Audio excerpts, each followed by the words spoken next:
Dear friends, thank you for letting me join you today when you launch your International Unity and Freedom campaign for freedom in Cuba, Nicaragua and Venezuela, but also against communism everywhere.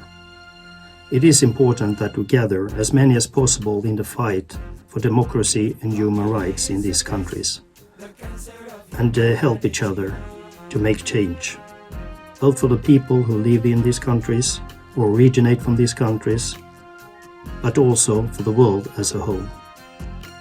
Over the past year, I have worked quite intensively to persuade the European Union to review the agreement with Cuba, the so-called PDCA, Political Dialogue and Cooperation Agreement, which was signed in 2016 and approved by the Parliament in 2017.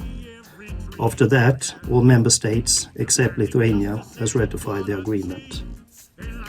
The agreement has not led to improvements of the situation of the human rights in Cuba. On the contrary, the communist dictatorship in Cuba has denied its people the most basic civil liberties for over 6 decades. The same regime has served as an enthusiastic Soviet and Russian proxy, actively participating in foreign interventions from Angola to now Ukraine. In addition to this, the Havana regime has actively worked to undermine democracy in the entire region, having a direct role in propping up dictatorships in Venezuela and Nicaragua. The European Union also funds various development projects, which are supportive of repression and flawed totalitarian institutions.